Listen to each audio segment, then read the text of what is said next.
Paz e graça da parte de Jesus sobre todos nós. Amém.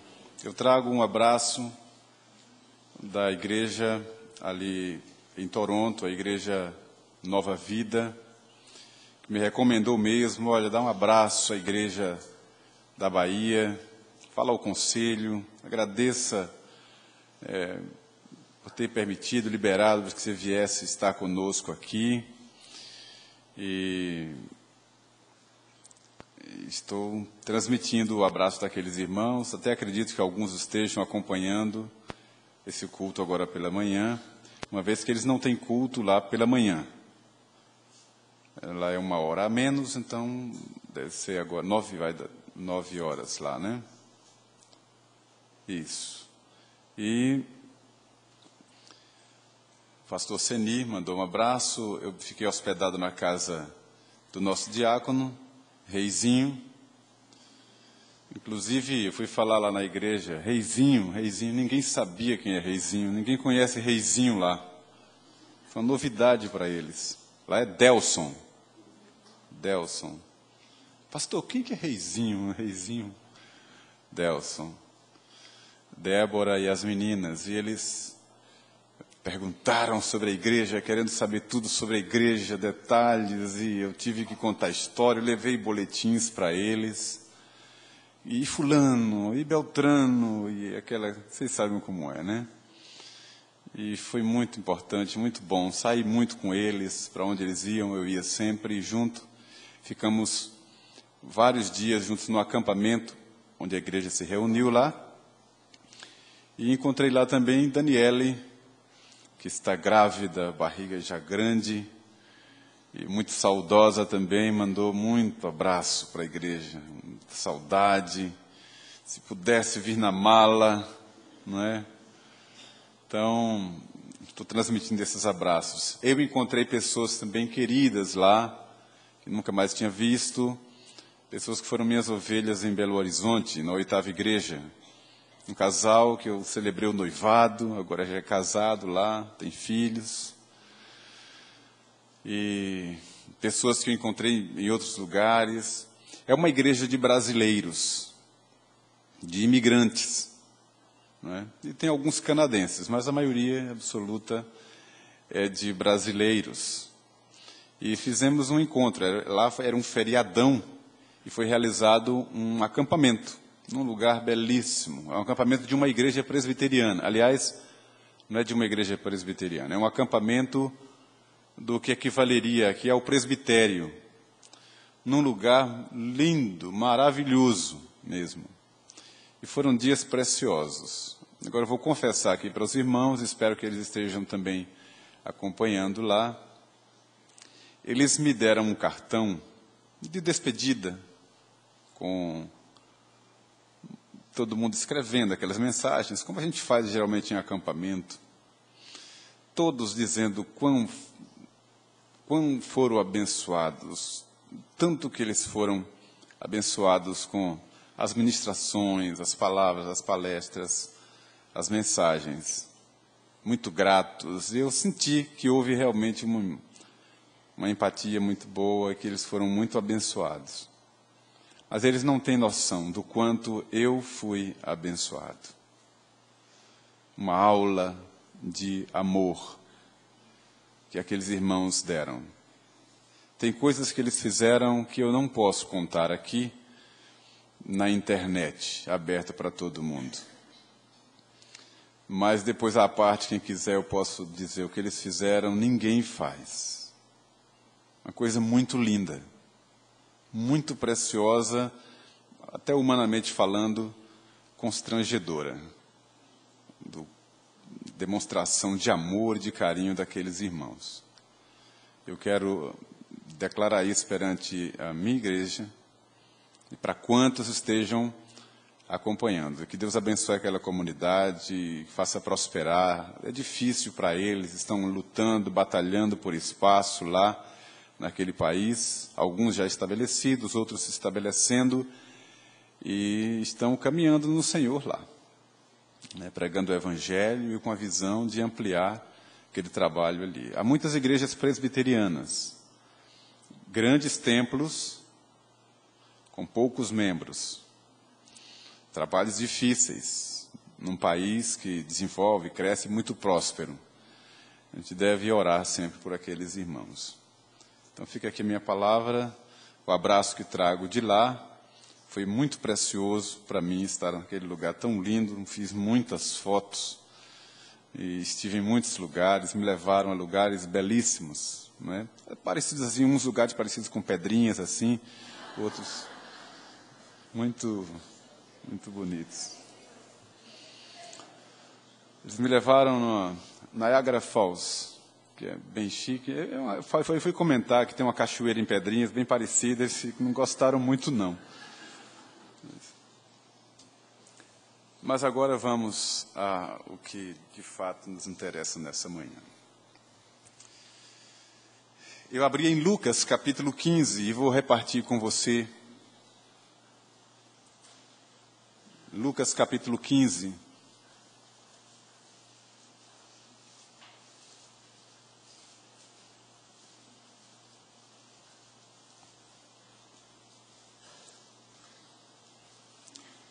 Do verso 1 até o verso de número 7.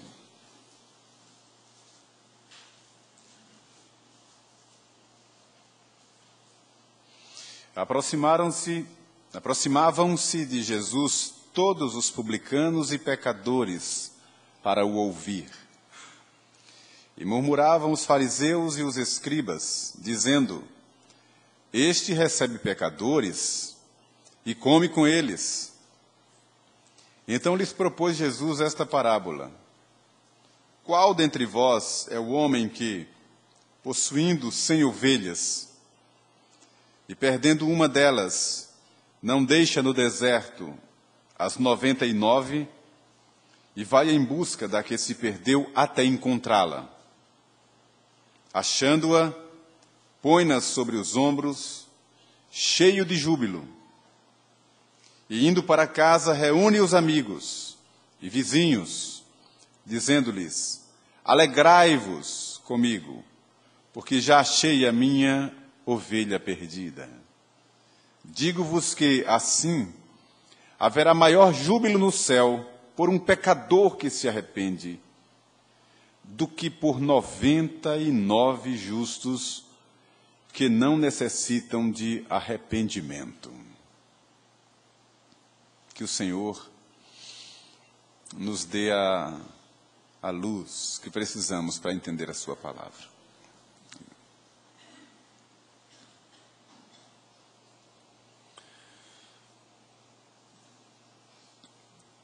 Irmãos, a palavra de Deus nos dá muitas figuras. Muitas metáforas, para entendermos melhor o lado espiritual que está contido no testemunho do Evangelho. Existem personagens, pessoas de carne e ossos, gente como a gente, mas que foram escolhidas por Deus para serem tipos de Cristo, tipos de ministros do Sagrado Evangelho, cidades, que eram cidades de verdade, mas que simbolizavam, digamos, um estado de coisas, uma situação. Objetos que eram objetos, mas que tipificavam uma outra realidade espiritual. Como exemplo, a arca de Noé foi uma arca, um barco de verdade. Mas tipificava a igreja. E Jesus é a porta da arca, através da qual aqueles que passaram, foram salvos da ira do juízo que veio sobre aquela geração toda. O tabernáculo foi de fato uma tenda armada no deserto para congregar o povo para adoração. Feita de lona, com madeira, os utensílios feitos de madeira, recobertos de ouro, objetos, uma tenda. Mas aquele tabernáculo apontava para realidades espirituais. Representava a igreja e o seu ministério. Cada peça daquela do tabernáculo representa algo. O Egito é um país, é uma nação. Mas, biblicamente, também tipifica lugar de provação. Aquela vara de Arão que floresceu, era uma vara, era um cajado que ele usava, era comum. Moisés usava um cajado. Outros sacerdotes, a gente sempre tem essa referência. Mas a vara de Arão que floresceu era um tipo da ressurreição de Cristo. Uma vara que não estava mais ligada ao tronco, que havia morrido, mas que renasceu. Apontava para a ressurreição de Jesus. Muitos tipos. E também a Escritura nos apresenta muitas figuras da vida espiritual como um todo, mas hoje vou tratar sobre a igreja. Deixe-me dar alguns exemplos. Uma construção. O apóstolo diz que a igreja é uma edificação. Edifício de Deus sois vós. E Cristo é a pedra angular. A ideia de um templo ou de um edifício onde cada pedra, cada tijolo que vai formando aquela parede é um crente. E então formam um edifício para Deus. É uma figura apresentada na Escritura. Outra figura, uma plantação, uma lavoura, uma roça com muitas plantas. Lavoura de Deus sois vós, plantados pelo Senhor. Árvores que Ele plantou no seu jardim. Somos nós. E Ele é o jardineiro. E Ele é quem cuida do seu jardim. É uma figura.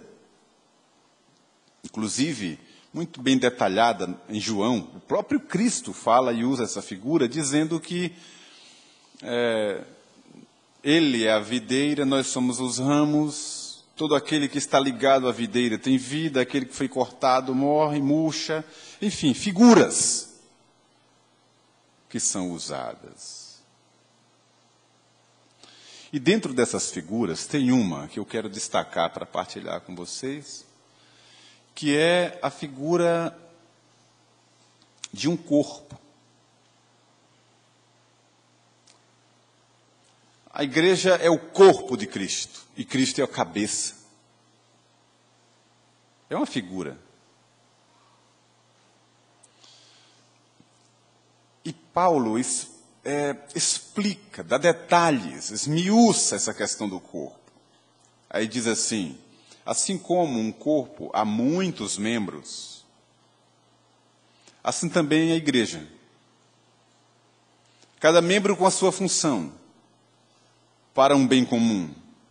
Mas Cristo é a cabeça que comanda esse corpo. Mas nós somos o corpo de Cristo aqui na terra. É uma figura. Mas o que é que representa essa figura? O que é que ela quer ensinar? Qual o propósito, de fato, da apresentação dessa figura? Em primeiro lugar, essa figura de a igreja como o corpo de Cristo quer nos mostrar, nos instruir, que o ministério de Jesus, as ações de Jesus, a obra que Jesus realiza aqui na terra, é feita através da igreja.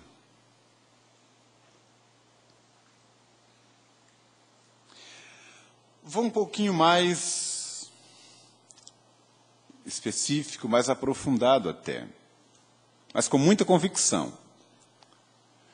O apóstolo Paulo escreve aos Coríntios e diz que Deus confiou à igreja, a essa que é o corpo de Cristo aqui na terra, confiou o ministério da reconciliação. E quando a gente vai para o contexto dessa passagem, fica mais grave ainda. Porque diz que Deus nos reconciliou consigo mesmo em Cristo. E nos confiou o ministério da reconciliação. É a mesma palavra, no mesmo contexto. Ou seja, as pessoas hão de ir a Cristo pelo ministério da igreja. As pessoas hão de conhecer o plano da salvação pelo ministério da igreja, pela ação da igreja, coletivamente e individualmente. Esse é o propósito, essa é a visão daquela figura da igreja como o corpo de Cristo, aqui na terra. E eu finalizo essa figura com a seguinte frase, para você pensar. Se as pessoas hão de conhecer a Cristo, conhecê-lo-ão olhando para nós.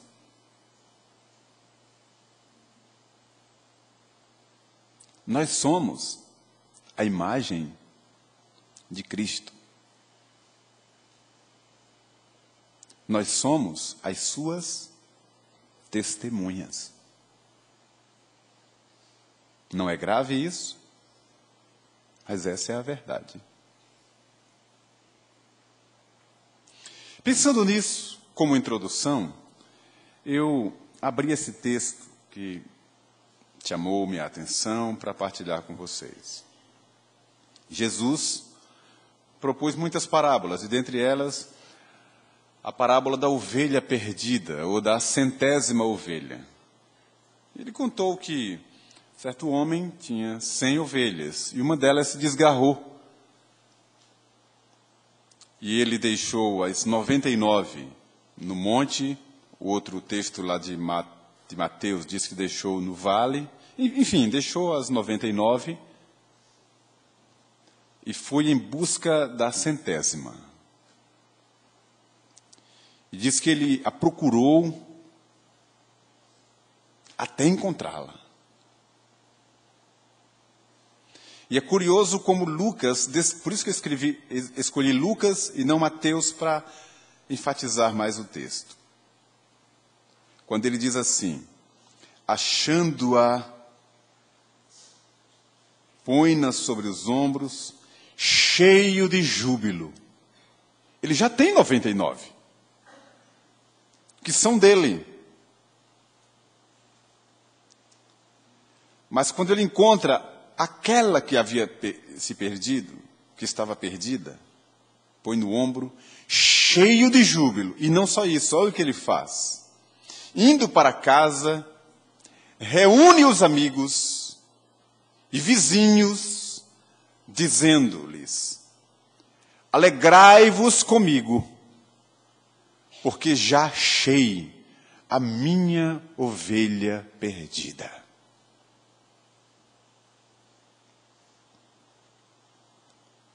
É baseado nessa expressão que temos aquele hino do Novo Cântico.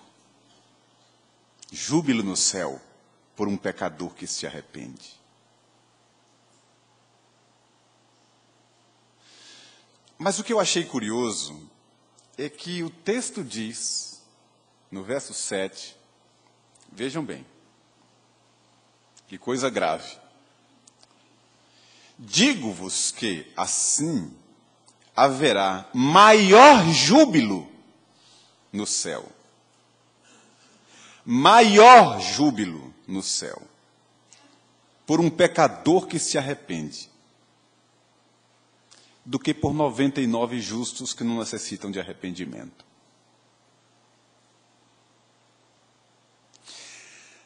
Aí, nós vamos entender, de fato, porque Jesus preferiu pagar aquele preço de ser criticado tão duramente pelos religiosos do seu tempo, pelos líderes que estavam à sua volta. Porque Jesus recebeu pecadores, se assentou com publicanos, com meretrizes, com aqueles que não eram, que não são, que não têm, que não podem, descartados pela comunidade religiosa do seu tempo. Foi criticado por isso. Inclusive, a parábola foi contada nesse contexto, em função disso. Porque ele foi muito criticado porque comia com pecadores. E o evangelista Mateus, escrevendo a mesma passagem, ele diz, o próprio Cristo disse assim, eu não vim para os sãos, eu vim para os doentes. Eu vim buscar e salvar o que estava perdido. Ou seja, a visão de Jesus tem que ser a visão da igreja. A forma como Jesus olha as pessoas é a forma como a igreja tem que ver as pessoas. A ênfase é o perdido. A motivação da igreja é a 100ª ovelha. A nossa energia, as nossas programações,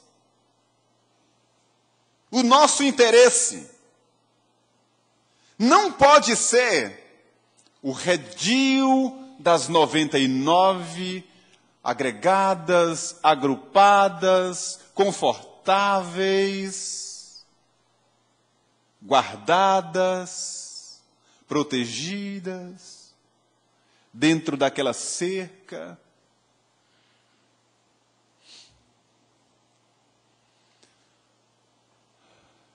A nossa maior alegria precisa ser a 100ª ovelha. Deixe-me abrir um parênteses para partilhar isso num tom pastoral,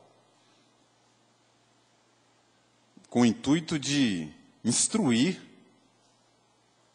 e abençoar, e não de criticar ou julgar a igreja, mas o intuito mesmo de, como um pai instrui um filho. Ontem nós tivemos uma reunião muito bonita, muito importante,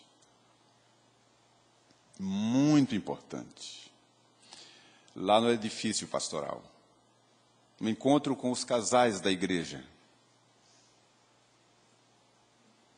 Inclusive, muitos casais. E isso é precioso.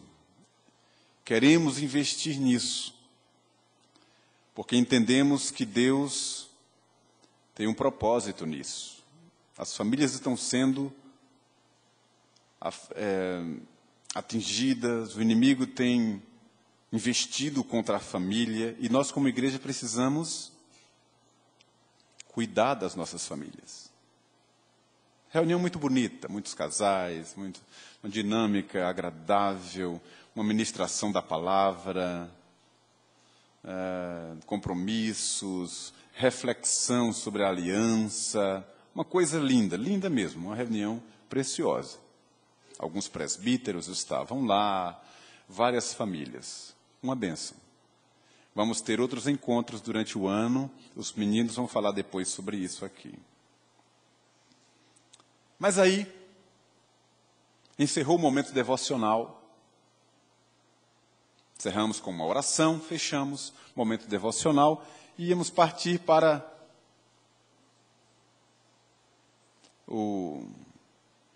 entre aspas, o social, o bate-papo, a confraternização. A confraternização.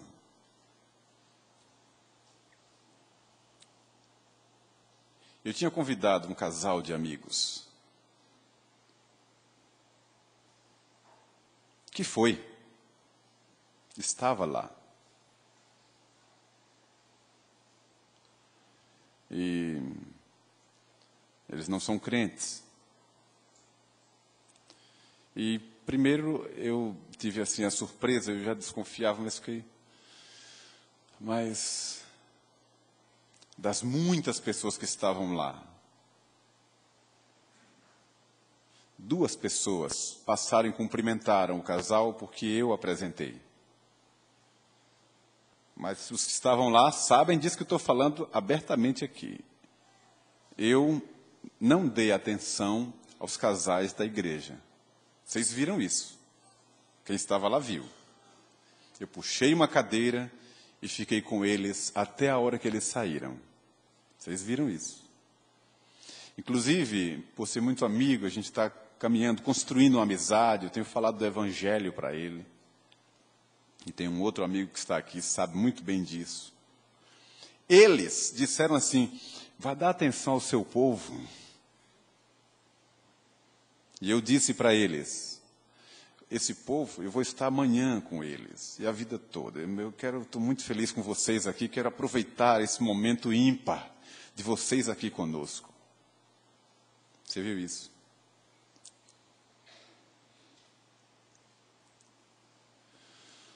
Segundo aspecto, para fechar esse parênteses. Nós perdemos ontem uma rica oportunidade, os casais, de exercitar isso que a gente teoricamente tem ensinado aqui.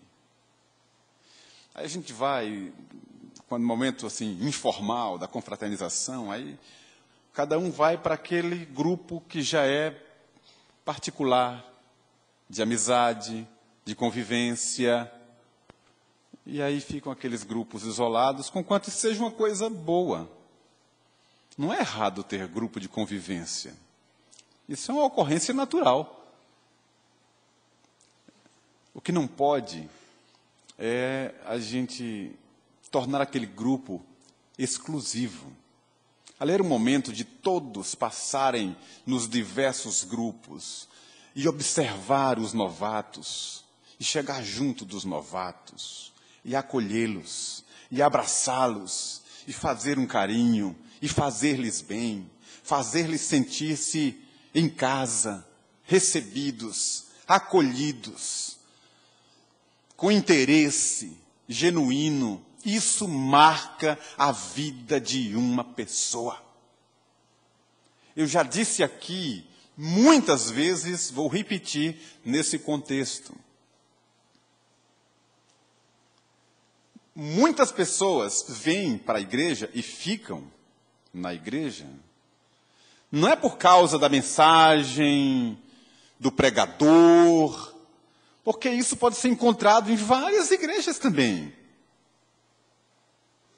Ou pode acessar pela internet, tem milhares de mensagens. Não é pela mensagem, é pelo acolhimento. Eu sou pastor e não preciso de afago, de dengo, de igreja, para eu me sentir bem em um lugar.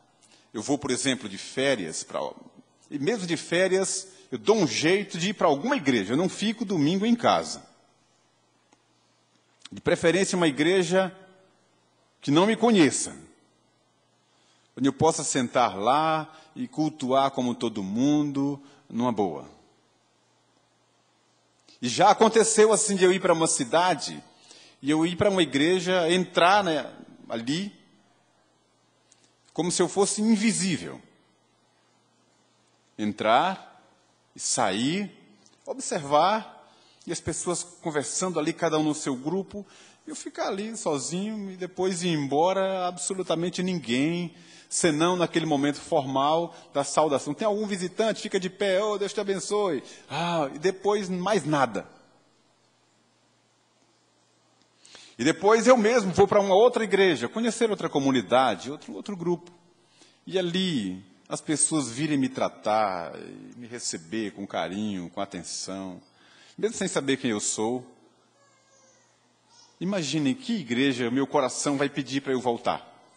Eu não preciso nem responder. Por quê? Porque nós somos seres gregários, interdependentes. E necessitamos de atenção, de respeito, de carinho. É por isso que estamos reunidos aqui. Do contrário, eu estaria na minha casa, com a minha Bíblia aberta, cultuando a Deus, que aceitaria também o meu culto. Mas aqui é uma comunidade de santos, para a glória do Senhor. Então, onde está a 100ª ovelha? Quem é a 100ª ovelha? Quem é que vai atrás dessa ovelha, da 100ª ovelha? No caso da parábola, foi o pastor, que é Jesus. Na figura, é a igreja, que é o corpo de Jesus. Então, eu vou encontrar uma ovelha, uma 100ª ovelha, na minha relação com os meus amigos. Gente que você não conhece. Mas é a 100ª ovelha que Deus colocou para eu colocar nos meus ombros. Deus vai colocar uma 100ª ovelha ao seu redor. Para você colocar no ombro. E a gente nunca perder uma oportunidade. Finalizando, viajando de São Paulo, Toronto. 10 horas de viagem. É uma viagem muito longa e eu tenho sempre aquela consciência, puxa vida, eu não posso viajar tão longe com alguém do meu lado e não falar do Evangelho. Eu tenho que encontrar uma brecha para falar. E eu entrei, era noite, me sentei, era uma senhora, e só saudei. E ficamos ali, aí veio o jantar, comentei alguma coisa, ela também comigo, coisas rápidas. Em inglês, só se falava inglês e francês no avião, e eu, como pedriense bom, vocês sabem, também dou minhas cacetadas, né? Falei com ela em inglês, tudo. E eu aproveitando a oportunidade, só que ela dormiu logo. E eu fiquei ali, vendo um filme assim na tela e tal. No outro dia cedo, vieram servir o café. E eu estou dizendo, meu Deus, daqui a pouco chega em Toronto e a gente não fala nada. E aí eu puxei assunto com ela e começamos a conversar. Em inglês, e eu perguntei para ela, a senhora fala um outro idioma? Aí ela disse, falo português. Falo português. Aí eu disse, eu sou brasileiro também. Como é o nome da senhora? Maria José. Sensacional, viu? Coisa chique. Aí eu disse, mas olha, eu estava aqui esperando uma oportunidade para lhe falar do Evangelho. Eu sou crente. Sou crente. Aí pronto, fizemos um restante de viagem, conversamos, depois dei as mãos, orei com ela por uma situação que ela está passando muito difícil. Muito difícil. E ela me disse assim, olha, quando eu entrei no avião, eu pedi a Deus para colocar do meu lado alguém para me abençoar. E é a primeira vez que eu viajo sozinha. Ela mora há muitos anos no Canadá, e filhos, tudo casado, uma senhora já de certa idade, e viajou sozinha, e ela queria alguém para abençoar. E ela disse assim, quando o senhor entrou, assim, que eu vi o senhor entrando na porta, procurando o lugar, assim, eu vi um anjo. Eu tenho cara de anjo mesmo, né? E ela disse que sentou e ficou assim, esse rapaz é gente boa. Mas não quis falar nada, ficou caladinha ali. Deus providenciou aquele momento porque ela estava passando uma luta muito grande. Mas eu não ia perder a oportunidade. Eu queria falar do Evangelho para aquela pessoa. Mas quantos naquele avião também, e nas nossas vidas, e estão do nosso lado, e é a 100ª ovelha? Então eu quero finalizar dizendo o seguinte. Primeiro, nunca perca uma oportunidade. Deus pode e quer te usar para abençoar alguém. Segundo lugar, o lugar da 100ª ovelha é no nosso ombro, para trazê-la para a igreja, para o redil, onde estão as 99. Eu não sei quem é, não sei onde ela está, a gente tem que procurar. E Deus vai nos conduzir para os melhores lugares. E para a igreja, por favor, eu te peço, em nome de Jesus. É bom ter irmãos, é bom ter amigos, é bom ter um grupo de irmãos mais íntimos, como Jesus tinha. Amigos chegados, íntimos dele, que ele levou para o momento de maior intimidade dele. 3, os mais íntimos, ele tinha. Mas a visão dele era os de fora. Então, se você vê alguém que é novato, que você não conhece ainda, que você não sabe o nome, os mais velhos da igreja, por favor, chegue junto. Pergunte quem é, pergunte onde mora, pergunte se está precisando de alguma coisa, se precisa de uma oração, abençoe, pastoreie essas pessoas. Que Deus nos dê graça em nome de Jesus.